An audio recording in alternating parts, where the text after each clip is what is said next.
All right. So good afternoon, everyone. Thank you for being here. My name is Joanna Cabeza, and I'm a class consultant in the Program Quality Improvement PQI office in the Early Education Division.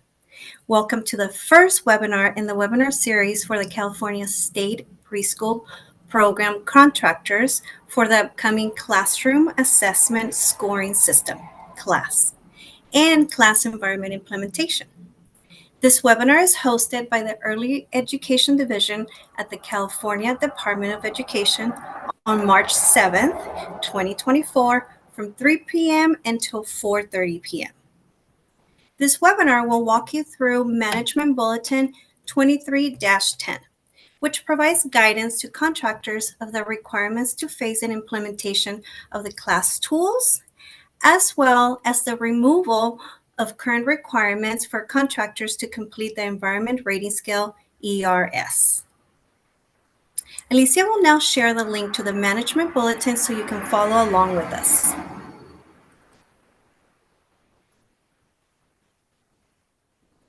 The slide deck and recording of this webinar will be made available digitally via our website. However, all the information shared in this webinar is already online, is in the Management Bulletin itself.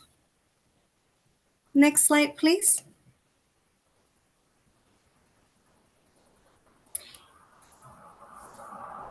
EDD is presenting today's webinar as the first in a series dedicated to the CLAS tools. Today, we will be walking through Management Bulletin 23-10. On April 18th, we'll have Teachstone, the writers of the CLAS 2.0 and CLAS environment tools, to share about the tools themselves and how they can be used to strengthen teacher-child interactions and support quality improvement. Keep a lookout in the inboxes for the link in the next webinar. Now, I'm going to pass it over to Steven Protifer to welcome everyone. Thank you. Thank you very much, Johanna, and good afternoon, everyone. We've had a bit of time to welcome you, so now we'll just take a moment to introduce ourselves and everybody who you may hear or interact with, and if you're posting questions in the Q&A feature. So I'm Steve Profiter. I'm the director of the Early Education Division. I'm so grateful you chose to join us this afternoon. We've got a wonderful team with us here today, presenting as well as behind the scenes, ready for your questions. Just want to take a moment to just appreciate all of you that have joined today, taking time to learn and share questions around CLAS implementation. Wherever you are in the state, wherever you may be joining us from, we hope that you are safe and well. We've had no shortage of storms this winter, some pretty intense ones at that. It's led to flooding and has impacted lives and our program operations. Just want to, in light of all that, thank you a little bit more for being here, and thank you for all you do for children and families. I'll pass it over to Alana to introduce herself and the rest of the team. Well, good afternoon, everyone. Hello, my name is Alana Pinsler. I'm a child development consultant in the policy office here within the Early Education Division. And as always, I'm joined by a great team that you may not always see on camera. Presenting with me are Johanna, whom you've already met, as well as Yvette, both the class consultants here at EED. And also Deborah Wacker, who is a child development consultant within the PQI office. And beyond that, we have staff here from policy, like myself, the early education system improvement, inclusion support, as well as various offices within PQI here behind the scenes, ready to answer your questions. Please use that Q&A feature and not the chat box. We'll go over a brief outline of today's agenda, and I'm sure you'll find it familiar. We're sharing straight from the Management Bulletin itself. First, we'll talk about an overview of the policy and purpose. Then we'll share why the Classroom Assessment Scoring System CLAS and the CLAS environment. We'll talk a bit about the implementation of CLAS, and then the implementation of CLAS environment, included changes related to the Environment Rating Scale, or ERS, and then other additional requirements. We'll also dive into the implementation support offered, timelines, how to obtain observations and trainings, a bit about class scores, about documentation, and then finally data requirement.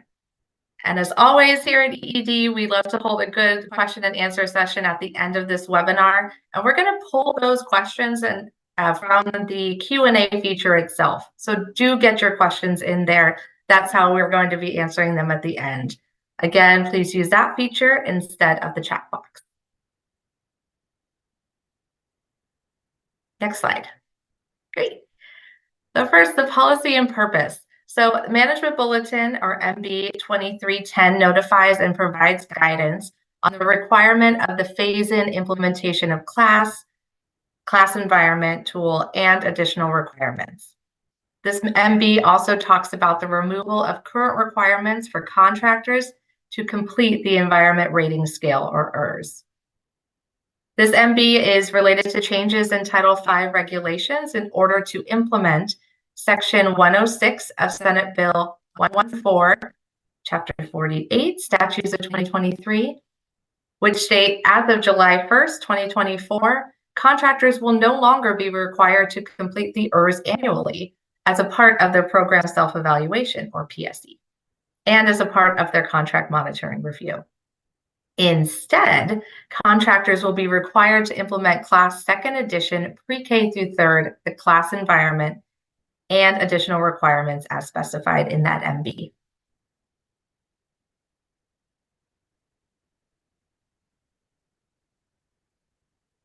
Next slide, please. It's okay, it's just technology in the afternoon. At this time, the class tools and data will not be used by CDE to determine a finding, but rather to help identify where additional support is needed in the vein of continuous quality improvement in our California state preschool programs. Class data should not be used, should be used by CSPP programs to inform professional development and coaching and other continuous quality improvement efforts. Here's the not. Contractors shall not use class scores to evaluate staff competency. See, I was just getting ahead of myself. Why class and why class environment?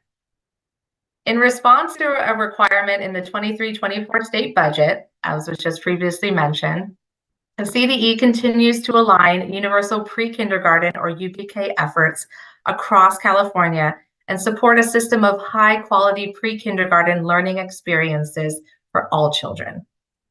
And CDE chose class to support an educator-first system of improving adult-child interactions and enhancing equity for all children. The 23-24 budget required CDE to issue guidance on a tool to strengthen the teacher-child interactions and support that quality improvement. And to build this educator-first system of improving the adult-child interactions and enhancing equity, CDE is implementing class and the class environment tool across all CSPPs. And class is already widely used in the country by the Office of Head Start and in California's Quality Rating and Improvement System, or QIRS, and in more than 10 other states as a quality monitoring tool for their state-funded preschool programs. Class 2nd Edition was updated with the specific intention of centering equity to ensure class reflects and supports diverse communities that it serves, and providing actionable insights for educators to make improvements in areas that matter most for our children. There's a broad body of empirical research and studies that substantiate the positive effects of this class tool and coaching and that has on early learning programs and outcomes for children. The CDE looks to build on California's existing class capacity through implementation, and we're going to go more into detail on that later in the presentation. I'd like to invite Deborah to dive into a little bit more on the implementation piece of class. All right. Thank you, Alana. Now let's get into the implementation of CLAS for contractors. Next slide, please. Beginning on July 1st of 2024, for the program year of 2024 to 25, all CSPP contractors are required to use the CLAS Second Edition tool. CLAS will be implemented with a graduated phase-in approach beginning of 2024 to 25 that will allow time for the state and contractors to increase CLAS observation capacity until full implementation in the program year of 28-29. Beginning July 1st of 2028, all contractors are required to obtain at least one CLAS observation on each CSPP classroom per program year. Next slide, please. And as you can see here on this slide, this is how the implementation of CLAS timeline will be rolled out into the CSPP classrooms. I will discuss the percentages that must have an annual CLAS observation completed. For year one, program year 2023 to 24, no requirement. However, contractors should use 2023-24 to begin developing an agency plan for their CLAS implementation. For year two, program year 24-25, getting tongue-tied. 15% of CSPP classrooms within the agency's contract must have an annual CLAS observation completed. Year three, program year 25-26 will be at 30%. Year four, program year 26-27 will be at 60%. And for year five, program year 27-28, 90%. And for year six, program year 28-29 and beyond, we will be at 100%. Next slide, please. In order to conduct CLAS observations for CSPP and to fulfill the requirements of the MB 23-10, certified CLAS observers are required to complete additional training beyond CLAS certification. Specifically, as specified in the allowances for Head Start grantees and contractors participating in QRIS section, any certified CLAS observer who is conducting an observation in a CSPP classroom to meet the requirements of MB 23-10 must also have completed the CLAS Observer Support Series, including the settings with dual language learners, settings with children with disabilities, and reducing bias. The purpose of this additional training requirement is to ensure California is centering diversity, equity, inclusion, and belonging in the CLAS implementation. The observer can be an employee of the CSPP program. However, staff who are assigned to teach in CSPP classrooms on a daily basis cannot conduct a CLAS observation at the site to which they are assigned to teach. Next slide, please. Each classroom that includes one or more children enrolled in CSPP is subject to the requirements of MB 23-10 and must conduct CLAS observations with respect to all children in the classroom, regardless of funding source. In other words, CLAS must be applied to all classrooms or settings where children are commingled by age or funding source, at least one of which is enrolled in CSPP. For example, when conducting a CLAS observation in a mixed age setting or a classroom, including family child care homes operating as part of a family child care home education network, which is called a FITCHNS, contractors must observe using the CLAS Second Edition pre-K to third. When contractors are commingling CSPP children, certified children, with children being served through different funding sources, which are your non-certified children, contractors must observe using the CLAS Second Edition pre-K to third. In all commingling situations, the observer must observe teacher-child interactions with all children in the classroom, not just children that are enrolled in CSPP. Next slide, please.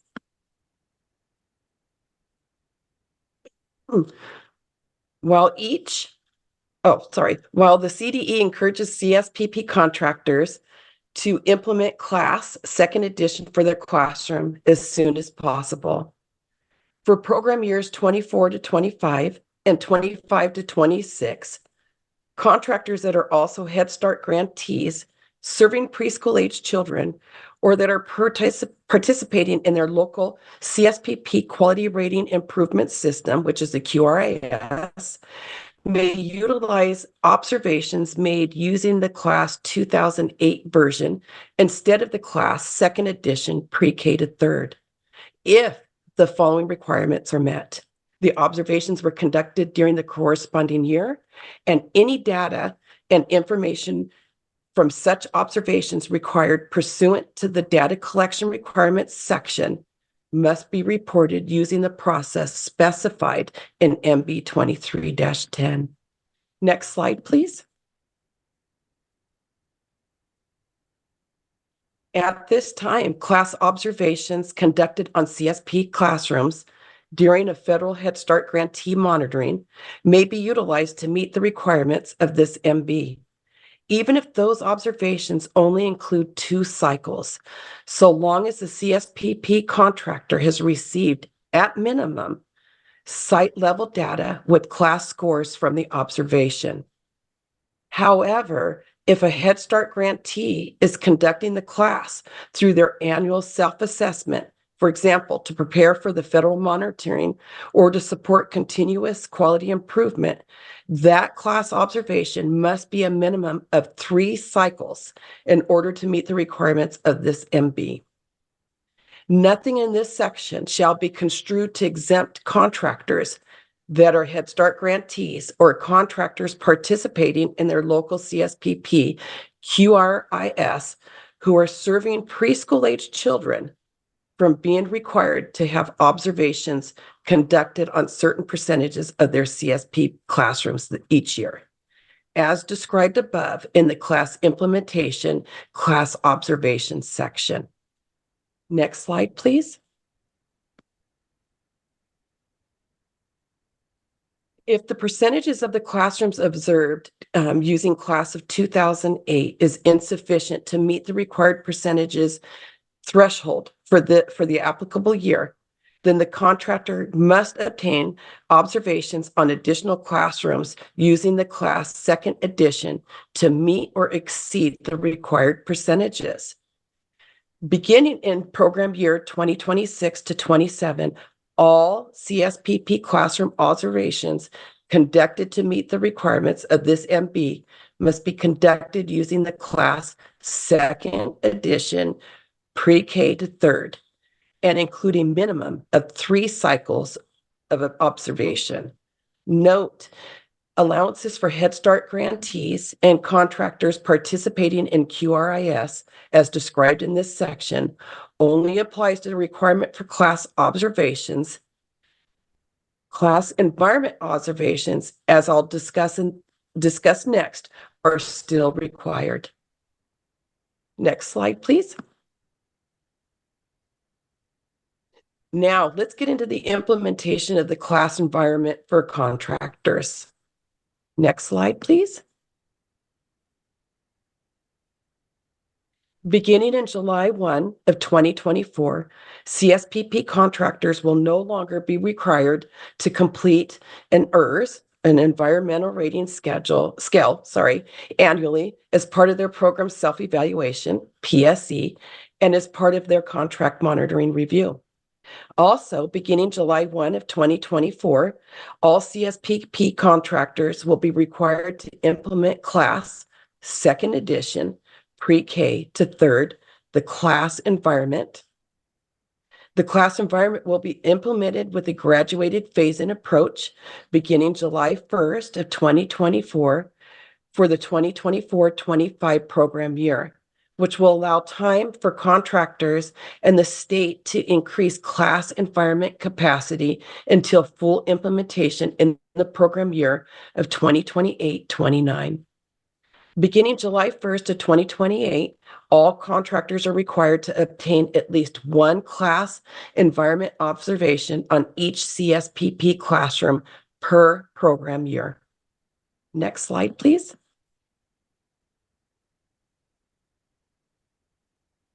As you see here on this slide, this is how the implementation of class environment timeline will be rolled out. I will discuss the percentages of CSPP classrooms that must have an annual class environment observation completed. For year one, program year 23-24, no requirement. However, contractors should use 2023-24 to begin developing an agency plan for their class environment implementation. For year two, program year 24-25, 15% of CSPP classrooms within the contract that must have an annual class environment observation completed. Year three, program year 25-26, it'll be 30%. Year four, program year 26-27, it'll be 60%. Year five, program year 27-28, it'll be 90%. And year six, program year 28-29 and beyond will be 100%. Next slide, please. Class environment observations must be completed by a certified class observer who has completed training on class environment. Additionally, any certified class observer who is conducting a class environment observation in a CSPP classroom to meet the requirements of MB 2310 must also have completed the class observer support survey series, including settings with dual language learners, settings with children with disabilities, and reducing biases.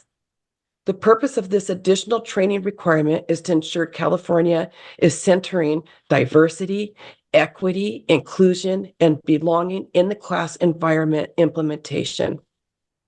The observer can be an employee of the CSPP program. However, staff who are assigned to teach in the CSPP classroom on a daily basis cannot conduct a class environment observation at the site to which they are assigned to teach. Next slide, please. Oops, I just lost my spot. Hold on one second. There we go.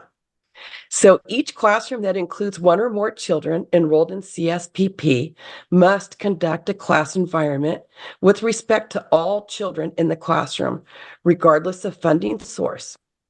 In other words, class environment must be applied to all classrooms or settings where children are commingled by age or funding source, at least one of which is enrolled in CSPP.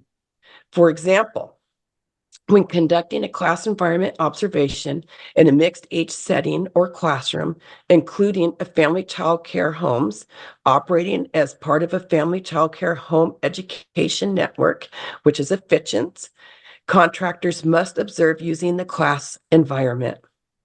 And when contractors commingle CSPP children, certified children, with children being served through different funding sources, your non-certified children, contractors must observe using the class environment. In all commingled situations, the observers must make environmental observations for all children in the classroom, not just children enrolled in CSPP. Next slide, please. Now, let's talk about the requirements for LEAs with license exempt classrooms. Prior to full implementation of class environment for all classrooms in program year 28-29, CSPP contractors must prioritize all CSPP license exempt classrooms for class environment observations. Contractors must ensure that class environment observations are completed for all license exempt classrooms before class environment observations for licensed classrooms are started. Next slide, please. Next, we are going to look at additional environment requirements on the following slides. Next slide, please.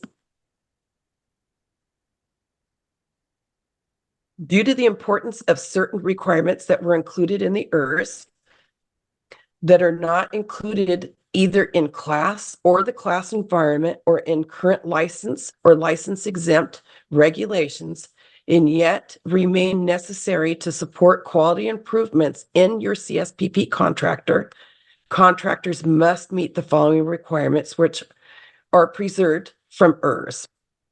Provide children enrolled in full day CSPP for over 4 hours with regularly scheduled time to nap or rest. Furthermore, with regards to napping, cots or mats must be at least 18 inches apart.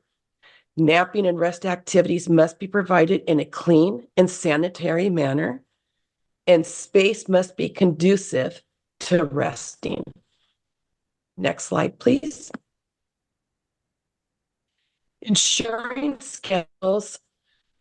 their schedules provide a balance of structure and flexibility. The schedule must include the following each day: a variety of play activities that are both gross motor and less active play, and at least one door and one outdoor play period, weather permitting. Next slide, please. Post written hand washing procedures in a place that is visible to children and adults. Hand washing procedures must be followed by children and adults. Providing storage spaces with security provisions where staff can store their personal belongings, and have space and or policies in place to support staff for work-related tasks such as conferences and meetings, and to support staff for personal breaks. Whew, that was a mouthful. Now I'm going to hand it off to Alana. Thank you so much, Deborah. Okay, so now we're going to talk a little bit about the supports that are available for contractors. I've also seen in the chat that there are folks who have been asking about this question already. So here are some answers for you. Next slide, please. So one of the implementation supports is the Achieving Success in Positive Interactions, Relationships, and Environments, or ASPIRE program. And that request for applications was released on February 28, 2024. That will include supporting one statewide class lead who will help with coordinating efforts across leading in collaboration with CDE, as well as Teachstone, who wrote the class and class environment tools. They will also be a statewide access for those resources and trainings and the data reporting. So they are a resource for you. Supporting 4 regional leads that will be conducting regional needs assessments for identifying capacity for observations and coachings, and developing a regional coordination plan. And these ASPIRE leads will begin those grant duties by June 2024. So the RFA has just been released, and then from there we will have these leads who will be those supports for you. I'm going to ask Alicia to put in the chat the ASPIRE RFA website, and also the class resources link. So anytime there's anything new from CDE regarding class, it will be updated on that resources link. If you are like me, you will love to bookmark things on your web pages, and that's exactly what we'll do. Thank you so much, Alicia. Next slide, please. We'll talk a little bit about the timelines. Oh, it looks like we've lost our ASL interpreter. I'll wait a moment. Excellent. You know, technology in the afternoon. For the 23-24 program year, which is the year that we're in now, agency is going to work on introductory training on class and class environment, determining how these observations will be obtained, attending webinars or office hours hosted by CDE. Hey, you've done one. Viewing the class resources page, and connecting with those ASPIRE lead grants once identified. All contractors must provide data to those regional class leads per the data collection requirements section in the management bulletin. The MB identifies the deadline for the initial round of dating to the regional leads by May 15th, and we're going to talk more about the specifics and how they're going to be gathered and ready to submit later. But we also want to acknowledge here at CDE that we'll be closely monitoring the timing of the Aspire RFA award process to determine how and if changes are needed to that May 15th data submission process. And we're going to, here at CDE, will communicate any changes about this in an email through our distribution list. Next slide, please. So now for the next program year. 24-25 program year and beyond. October 1st, 2024, all contractors must develop an agency plan, send a copy to Aspire grant leads, and share that plan with their staff. And beginning with the 2024-25 PSE, contractors will be required to report data on class and class environment observations completed in their programs.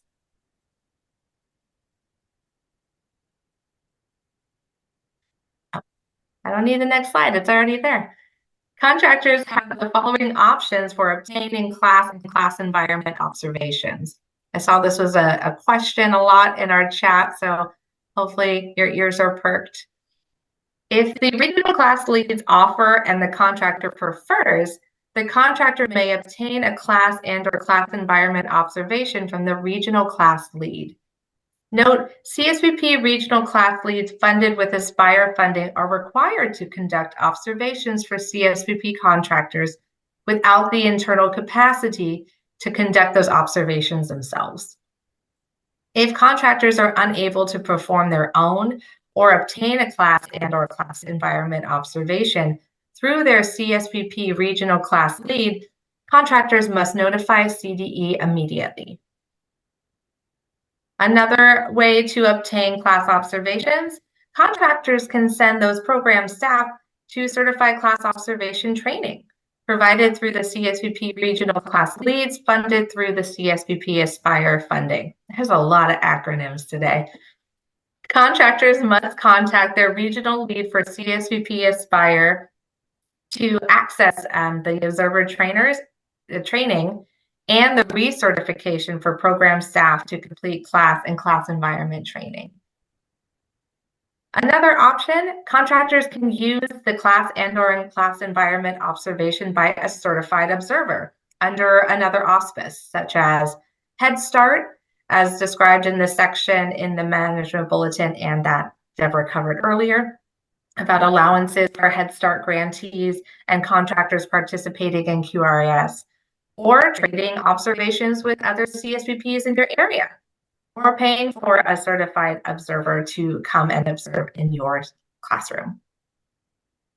Contractors may also use CSBP contract funds to pay for additional program staff to become certified class or class environment observers, or to provide additional training on class or class environment with program staff. While CDE continues to be reimbursed on the lesser of program cost and maximum reimbursable amount through June 30th, 2025, the CDE strongly encourages programs to use available contract funds to build capacity for class and class environment within their own programs.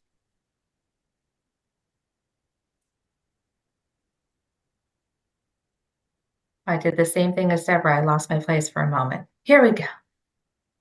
Actually, it looked.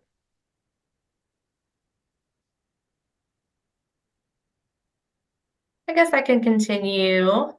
So I'll do this slide, Deborah, and then you can come on back.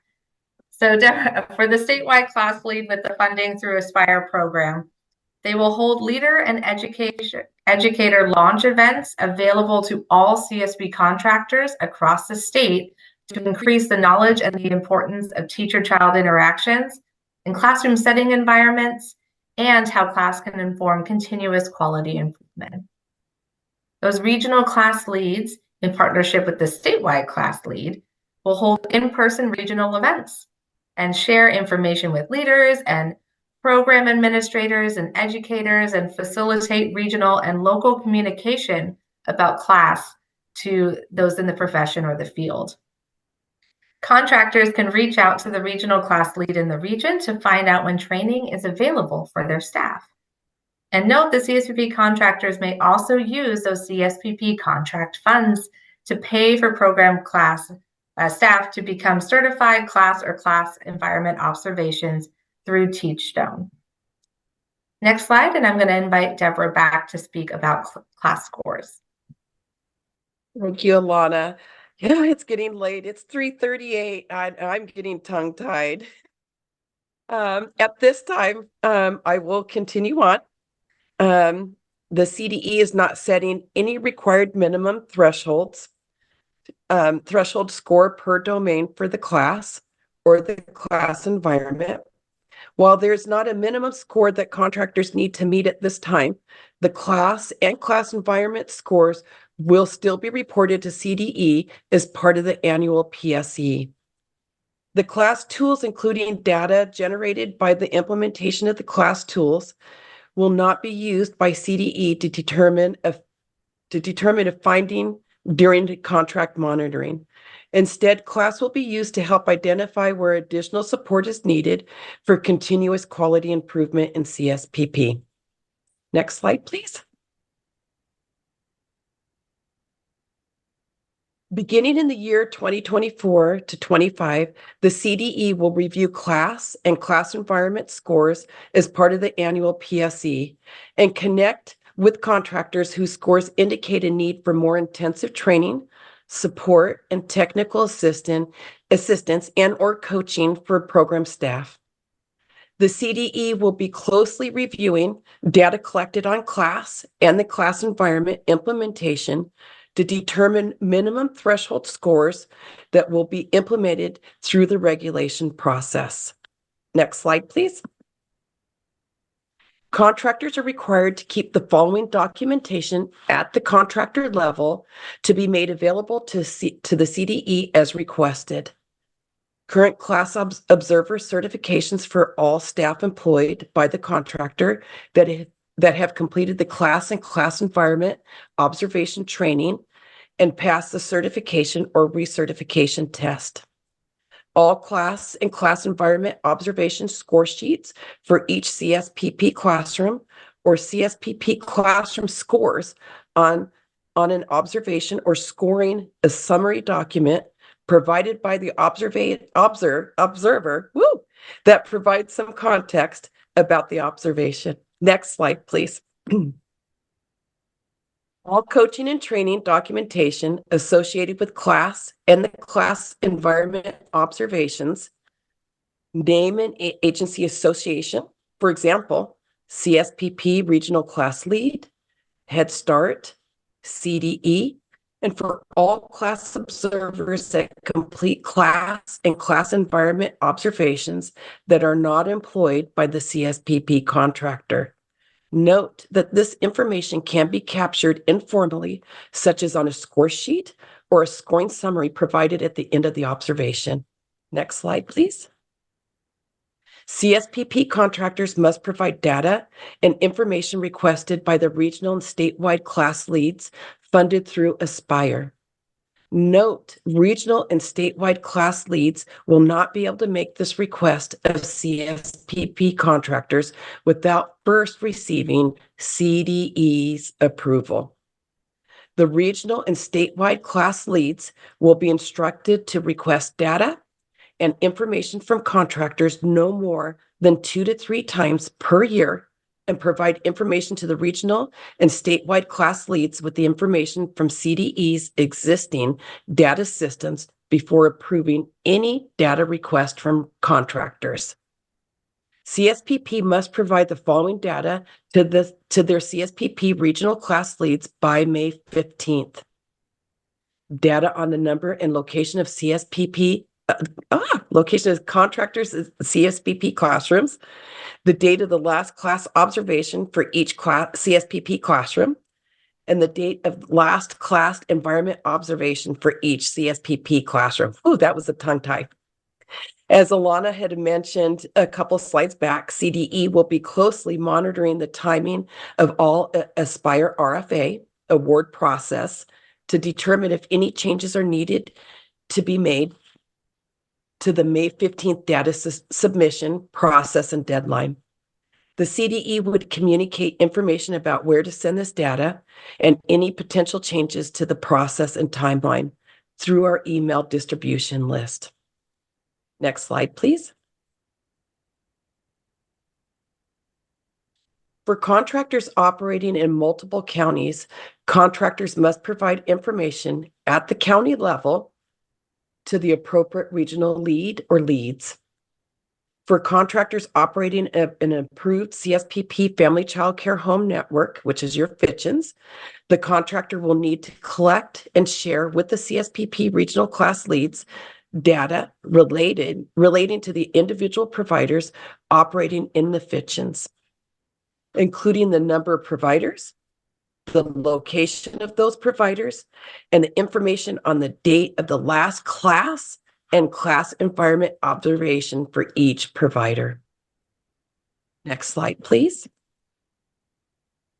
CSPP contractors will be required to report more specific data on class and class environment scores. The CDE is still in the process of finalizing the class and class environment reporting instructions. Once that is finalized, the data reporting instructions will be posted on the class resources page. And note that a QR code for the class resources page will be shared at the end of this presentation. Next slide, please.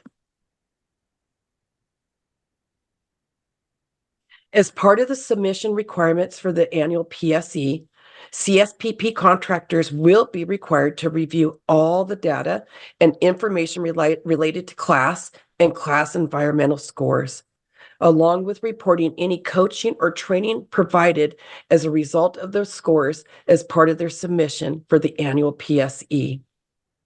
The annual PSE will also include a section where contractors will be asked to reflect on their scores and identify a plan for how they will use the information from their scores to improve their practice as they work on their continuous quality improvement of their programs. Next slide, please. As was mentioned at the beginning of this webinar, class data should be used by CSPP contractors to inform professional development, coaching, and other continuous quality improvement efforts. Contractors shall not use class scores to evaluate staff competency. And if violations of state or federal law are observed during a class or class environment observation, the person observing shall continue to follow all applicable laws. Whew, a mouthful. Now I'm going to hand it off to Alana. Thank you. Afternoon, everyone. Okay, and we've been so cool. Now we have a QR code for you, and this will directly take you to the CEE class resources page. I know there's been a few questions about, hey, this is a lot of information. How do we get a copy of the slide deck? How do we get this transcript? Do not worry. You will be able to they will be posted on the class resources page. So again, this is going to be your friend for the next few years. First, I'm going to take a look at some of the unanswered questions. There's been a lot of you've been really engaged in our Q&A feature, and that is very exciting for our team to know exactly what you're thinking about as this implementation is going through.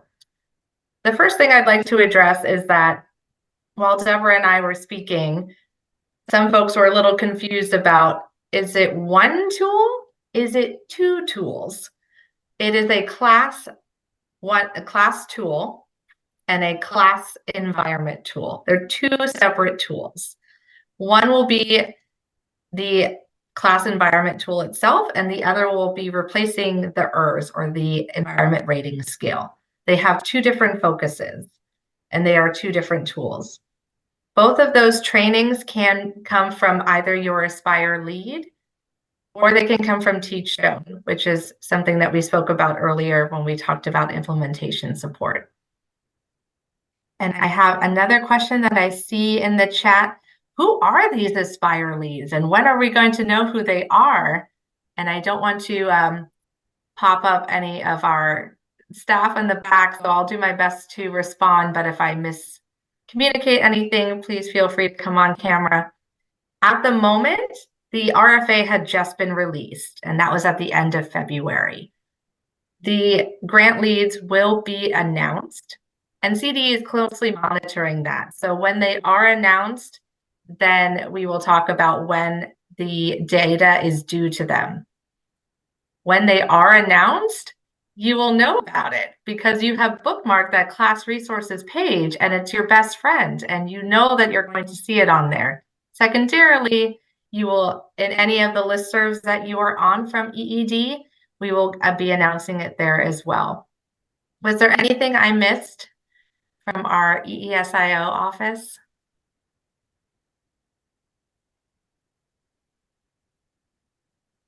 No one came off camera, so I think we did good. Can we post the code again? Yes. Let's scroll back to this one code and then we'll just keep it open for a little bit. Another question that we saw was about where to get those trainings. Again, you can get them from either your Aspire class leads or you can get them from Teachstone. Another question that was popping up is, if I'm a preschool teacher, can I do a class observation? No, it's not a self-assessment. To be a class observer or a class environment observer, they need to be certified. And that certification happens annually. So they will have to be certified annually.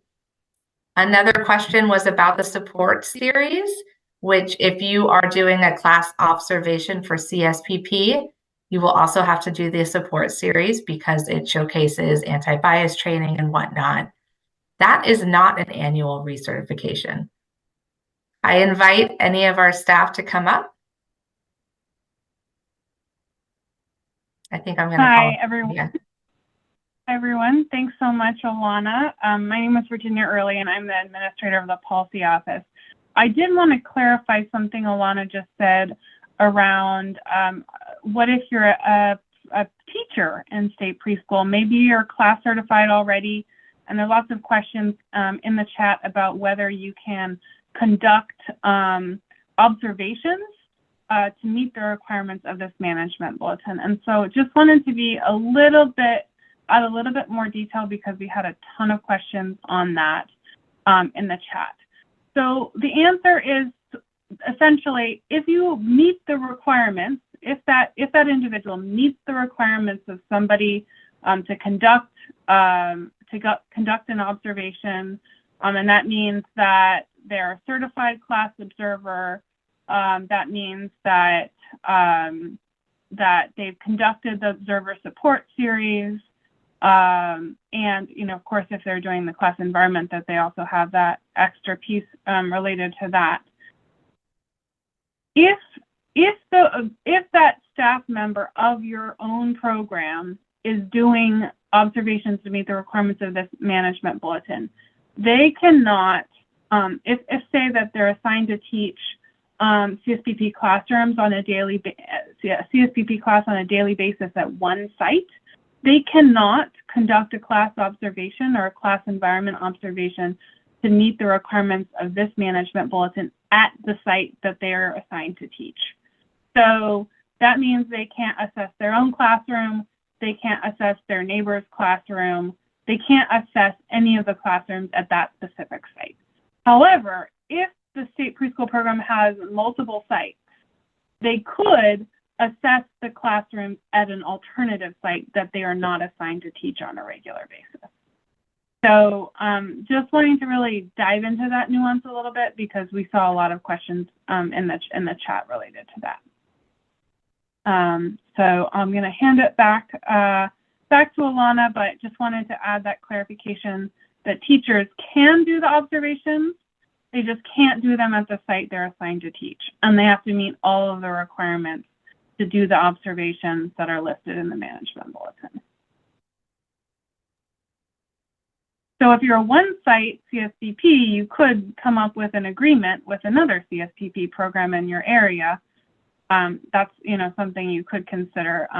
It's just you can't do it at your own CSDB. And other folks in the chat were saying, or in the Q&A were saying, okay, well, I'm a one-site CSPP. What am I supposed to do? And that's also where the Aspire regional leads will be able to help, because they'll be able to provide that support to obtain observations.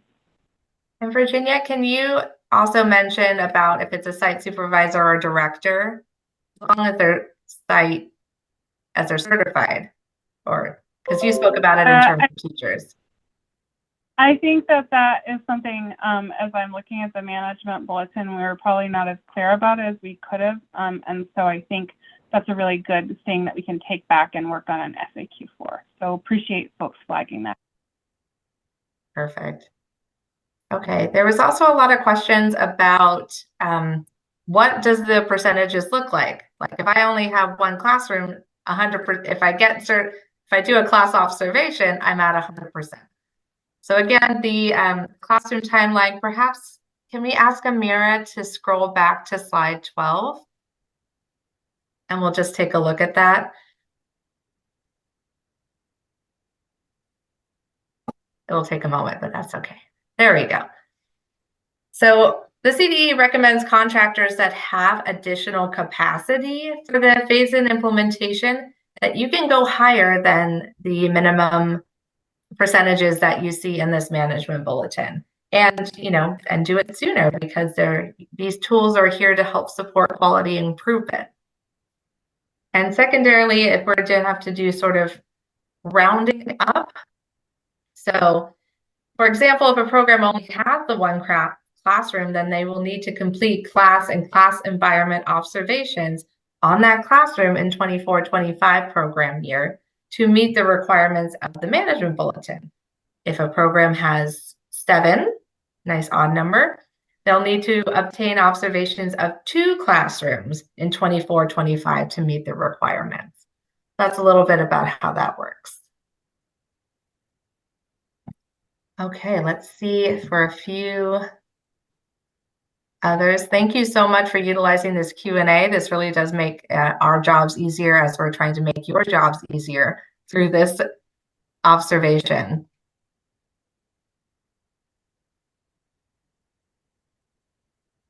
If any of our staff are seeing some classrooms that are coming, there's some questions about what is a classroom. So Amira, let's see what slide we can pull up for folks to look at. Oh, maybe we don't have that as a slide. I can take that one. Okay, great. I'm going to invite Virginia to come up. Thanks. So if you have the management bulletin open on your computer, there in the 3rd section of it is the definitions section. And we have a definition of a CSPP classroom because we knew that this was going to come up. We knew people were going to want to know, okay, sure, we have to do 15% of classrooms, but what is a classroom? So if you don't have the management bulletin handy, I'm going to just repost that link in the chat so you can pull it up, go to the definitions section, and I'm just going to walk through this. But what I'm saying is really just what's here, so you can follow it along and read for yourself. So essentially, like, there are lots of questions in the chat about, okay, what if you operate all day? What does that mean for the number of classrooms? What if you have an AM/PM situation? So I'm just going to walk through each of these examples. So let's say you have a scenario where you have a full day preschool in a center or family childcare setting, one group of children the entire day, and one teaching team. That is one CSPP classroom for the purposes of this management bulletin. If you have a full day preschool in a center or family childcare setting, one group of children with the same lead teacher, but different teaching team. Maybe you have different, aides that are supporting that lead teacher.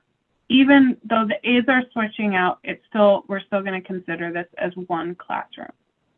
However, if you have like 2 part-day state preschool programs, let's say you have an AM preschool and a PM preschool in either a center or family childcare home setting, they're different children. So let's say you have like one set of children in the morning, one set of children in the afternoon. Even if it's the same teaching team, that's going to be 2 classrooms. So that would count as 2 classrooms for the purposes of this management bulletin.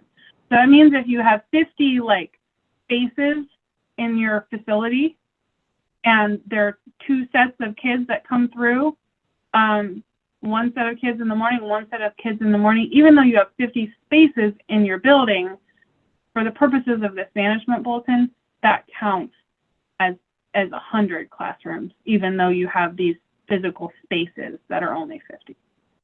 So let's keep going with the example. So if you have an AM preschool and a PM preschool in a center or family childcare setting with different children between the morning and the afternoon, with the same lead teacher but different supporting staff, it's still 2 classrooms. And then finally, if you have different children and different teaching teams in the AM and the PM, that's also 2 classrooms. So really, we put in that table because we knew that these questions were going to come up. So we hope that these scenarios are helpful to you. If you find that there's a scenario that's not on the list, please either let us know in the Q&A or let your PQI consultant know, and we can work to develop additional FAQs to help. We think we got all of them, but we always find that there are things that is helpful to provide more guidance on. So please let us know if there's something that's helpful there. I will hand it back to Alana. Great, thank you. Oh, actually, Or you can take whatever you would like to take. we have a question from Francis. I just scrolled to the bottom. Francis asking, we have 3 different site locations. The 7% is per site or total as an agency. So the requirement is within the contract. So so that means for 24-25, you have to meet the 15% across. I'm not sure what she means when she thinks 7% because the requirement is 15%. But you have to meet 15% of the classrooms across the entire contract for CSPP have to be observed. Now, the one thing I will say that would determine where you issue, where you conduct observations is because of license exempt. Before if you have license exempt CSPP classrooms, for class environment, contractors are required to prioritize any state preschool license exempt classrooms for class environment. So specifically, programs should not be doing any observations for class environment for licensed classrooms until they have completed all their observations for license exempt classrooms. This is only going to apply to LEAs that have license exempt, but just really wanting to be clear about that specific, because that is really the only thing that would determine, how you're deciding to allocate your observations across your contract. So back to you, Alana. Great. The next questions that I'd like to address, I'm going to invite either PQI admin Monique or one of our class consultants, who is Johanna or Yvette. There's a lot of questions about the trainings, and will CDE be offering any trainings? And this sounds like either trainings on, unsure if the trainings are about class itself, like an overview, or trainings on certification. So I invite our class consultants and our admin and Monique to come up and speak about, webinars and what type of training CDE will be offering and where you actually get certified to be an observer.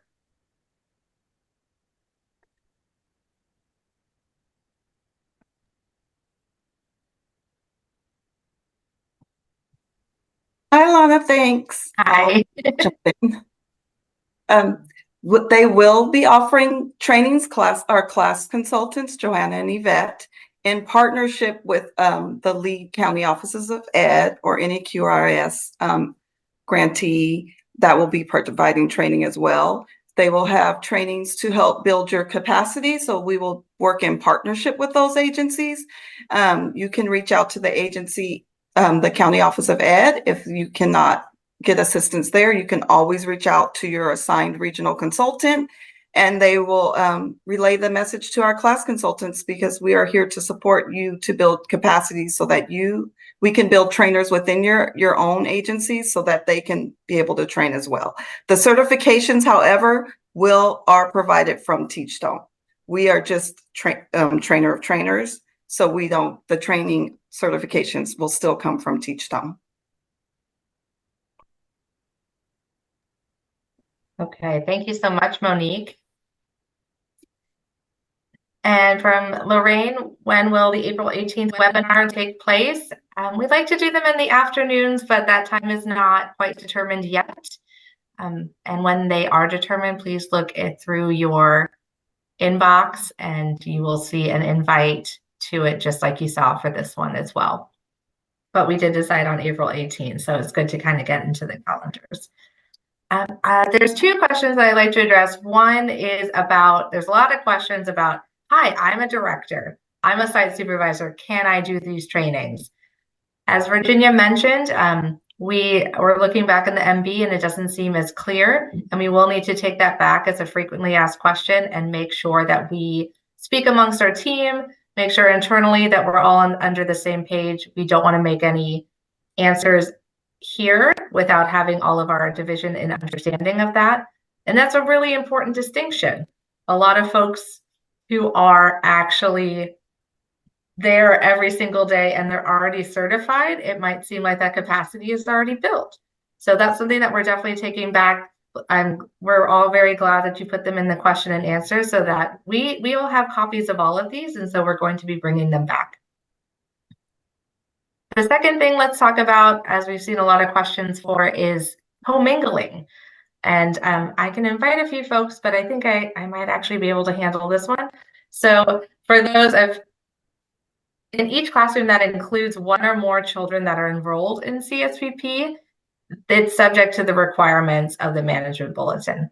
And they must conduct those class observations and class environment observations with respect to all children in the classroom, regardless of the funding source.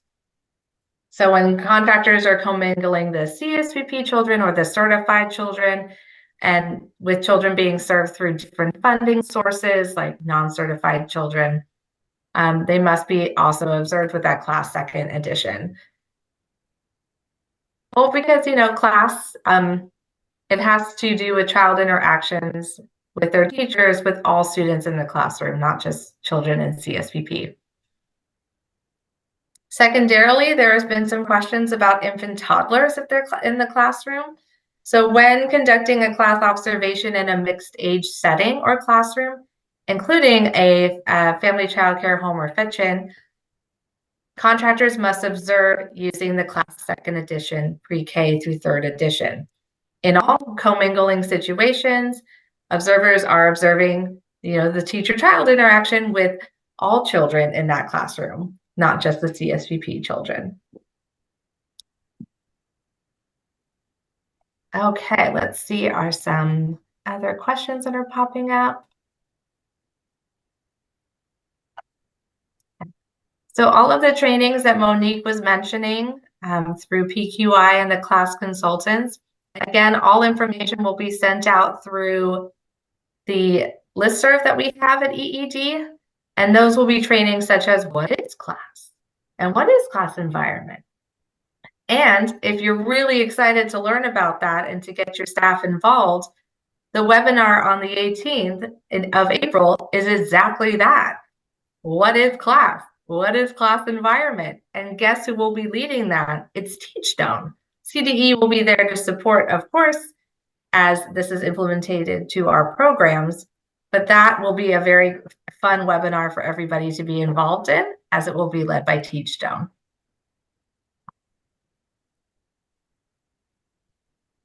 Let's see of other popping up questions. And I invite any staff that are on the line, if they have been answering questions in the background that they're very excited for.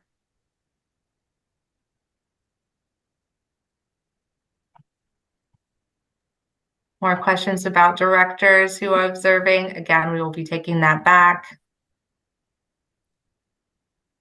Alana, may I jump in?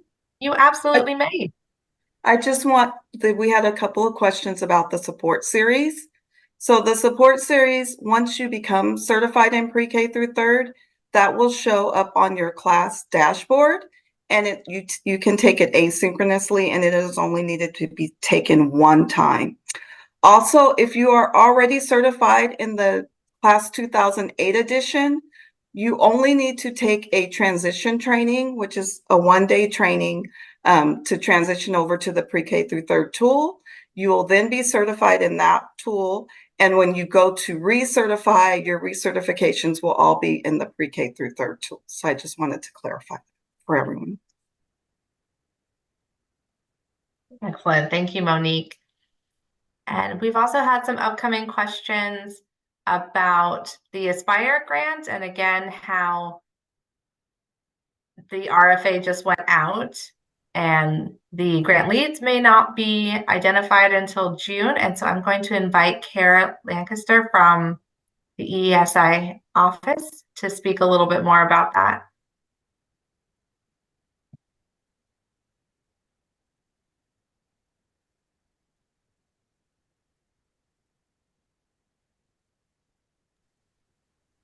Hi, Alana. Thank you so much Hi. for that transition. That is correct. So the Aspire RFA is due on April 4th. Eligible applicants are county offices of education. Originally, we had intended to push the RFA out a little bit earlier.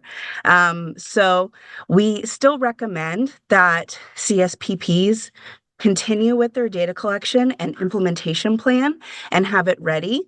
At this point, we anticipate identifying the regional and state leads in June of 2024, but it could possibly be earlier. So I would encourage CSPPs to continue to prepare for the May 15th date.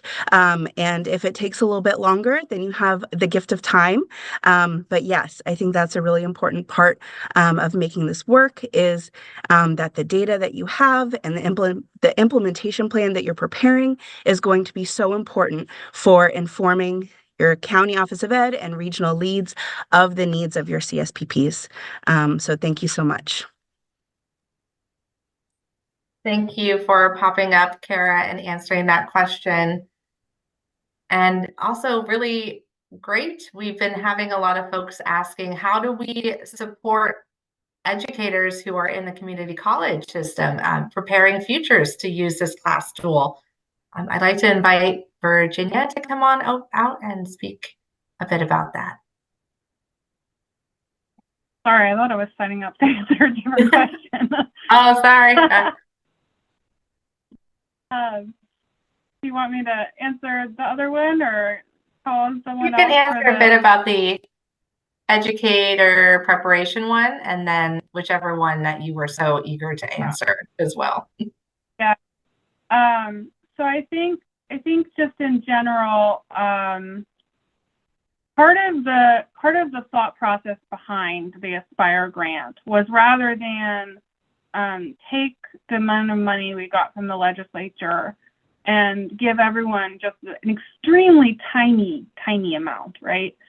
To instead work on a regional and statewide system that could build systemic supports in for everyone. And so that was our rationale when we went to create the Aspire program. And so one of the things that the Aspire program they're going to be required to do, we'll have both a statewide lead and the regional class leads. And part of the things that the regional class leads will have to do is around doing the regional needs assessment. And so if there are things that are needed as and identified as part of that, and if some of those issues come up, then we do have sort of supports and creating a system approach to some of this implementation, which will provide support across the state for these types of areas where that might need to be addressed to support implementation. We see a lot of also questions about pricing and how do I pay for this, and all of that. So again, we wish we had the regional and statewide class leads identified already. We hope to have them identified very soon. You just heard some things from Kara on that timeline. And once they're identified, they will be funded to provide a lot of support to CSPP contractors.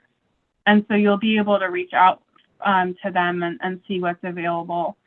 So just wanting to note about that. There'll be local events that can be attended. There'll be, various ways that individual contractors can tap into these regional and statewide resources supported through Aspire. If you want to, contractors can use their contract funds to pay for additional program staff to become certified, or to do additional training on class or class environment to program staff. And as a reminder for folks, we're in the Hold Harmless this year, and also through June 30th, 2025. So if you're finding that you have available contract funds because we're in the Hold Harmless, you may want to consider how we can use the Hold Harmless to support building capacity for class and class environment within your own program. But overall, there's this regional and statewide support as well.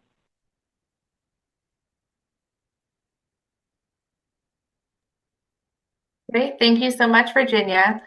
I see a few questions regarding, and I'm gonna either call on Monique or perhaps Michael. So for this program year, will CSPP classrooms be submitting the ERS for the 24-25 program year in their program self-assessment? Yes. The ERS is effective until June 30th. So they will be submitting it as well. And there was also some questions about what will be in the PSC. I think contractors have said they haven't gotten an email yet, or is there a timeline of when it's coming very soon? So it should be coming through their listserv very soon. Excellent, thank you. And then Monique, if you don't mind also answering, there were some questions about how to develop an agency plan for implementation.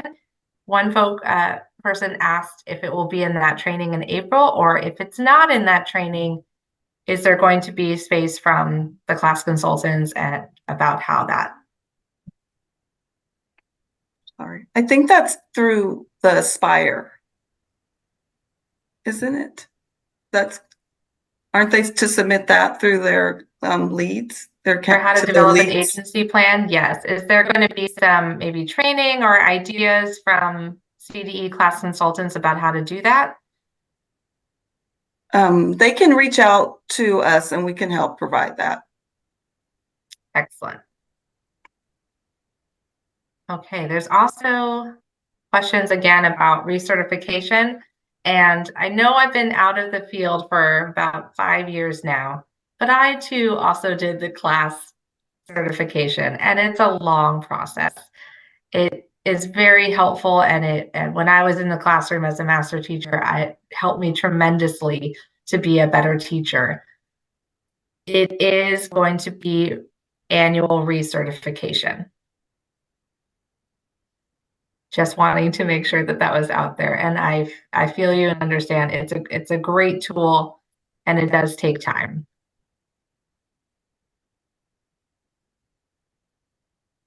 I'll just repeat a few of the things. So again, for this program year, there will be an ERS submitted in your program self-evaluation. Also, the Aspire leads, unfortunately, they're not named at the moment. We don't have a magical curtain where they're going to pop out of. When they are named, a CDE will be sharing.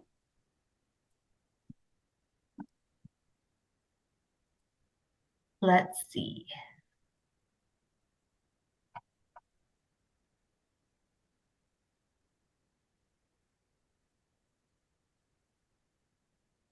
Oh, that's a good question. How many languages will the training material be available in? Perhaps one of our PQI consultants who just did their class training and recertification Do you know how many languages it is available in?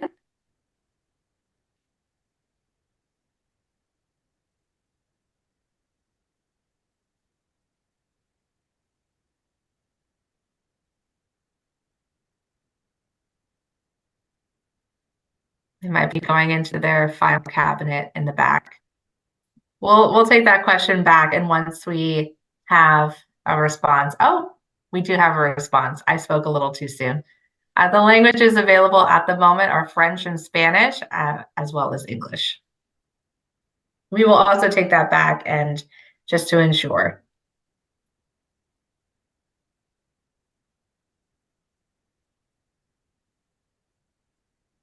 There's a question I answer. I think Accounting Office of Education wrote in the chat asking if they're required to submit for the Aspire RFA. No, that Aspire RFA is optional. If you're Accounting Office of Education, we would, of course, love to see your application to become a regional lead, but it's not required that you submit one. So it's if you want to play this function of supporting the class capacity and class environment capacity within the region and the observational and helping make sure that there are observations to meet this requirement, then we would love to see your application. But if you're not required to apply for that just to be a CSPP that's a county office. So just hopefully that helped answer the question that came in on. I'd also like to address the May 15th timeline a little bit more for the regional leads. So the management bulletin, of course, was issued December. I think it was our lovely New Year's Eve present to all of you. That's when we were required by a state law to issue this guidance. And at the time we issued it, of course, the Aspire RFA was still in development, and we've since released it.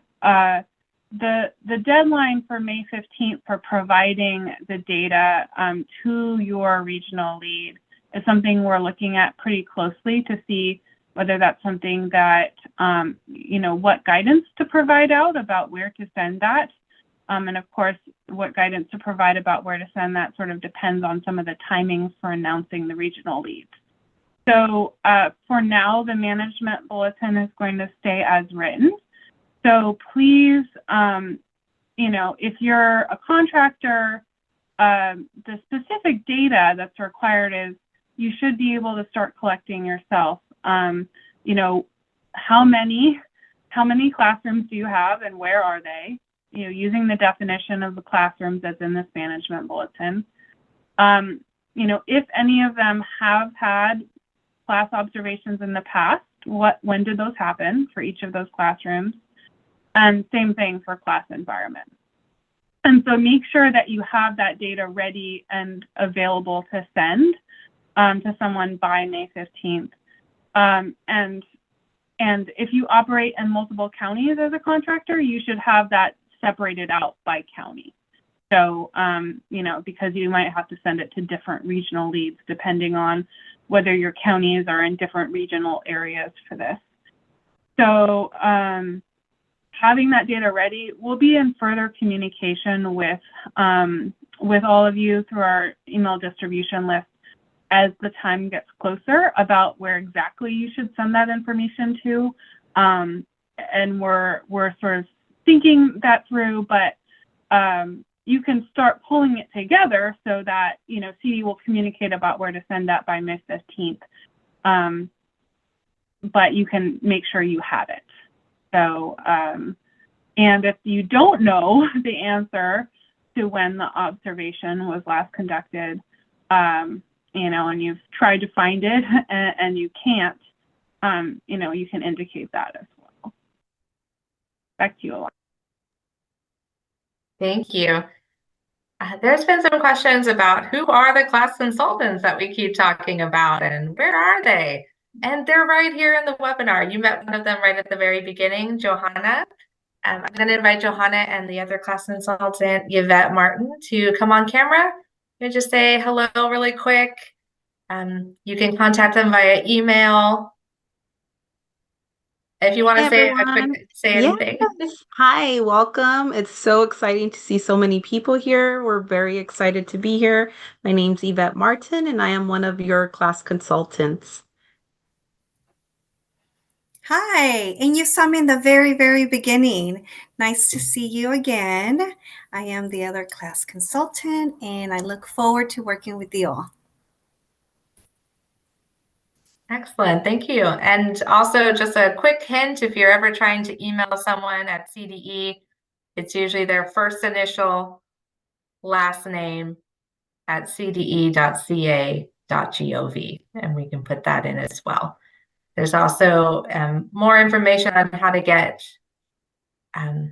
just also your PQI consultant is also someone that you can reach out about any questions in regards to the class implementation.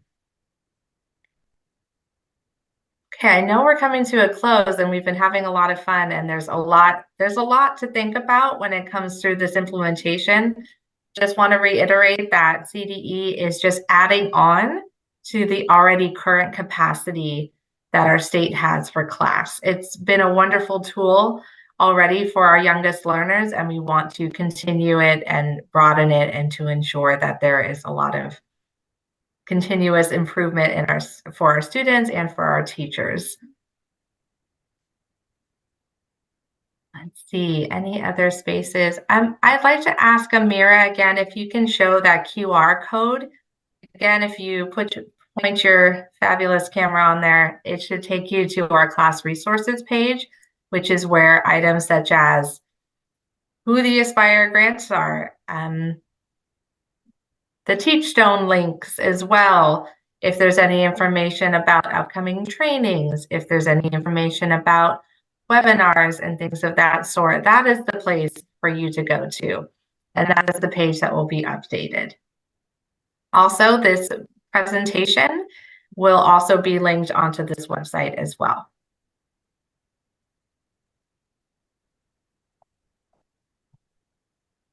Okay, I'm not seeing something popping out at me. I invite my colleagues if they see something.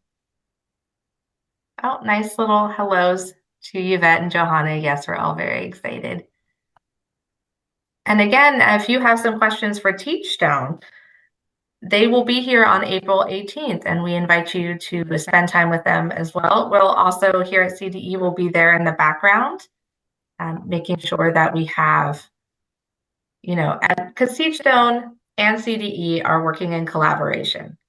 One is a state agency and one is a organization that wrote this. However, we're all in collaboration, and you will see that as you continue on with these class webinar series with us, and as we continue to help you as you're implementing this.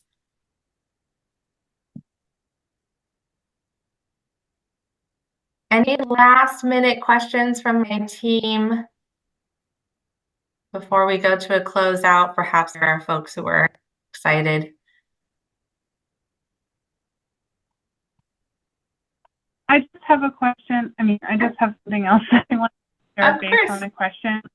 People asking if you have further questions, who can we connect with? I think just one thing to add here is you can start with your PQI consultant, and then they can direct you to resources depending on what your question is. We're also doing a webinar series on class, as I think was mentioned, and our next webinar will dive deeper into both tools with Teachstone. So you can look out for more information coming on that. So if you have specific things, you can reach out to your PQI consultant, and they can connect you with the right person.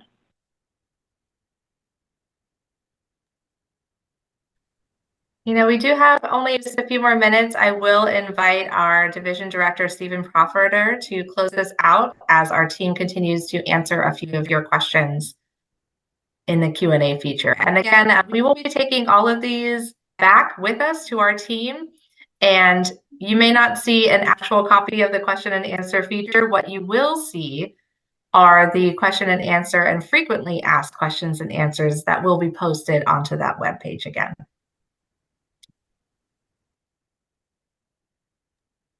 Wonderful. Thank you, Alana.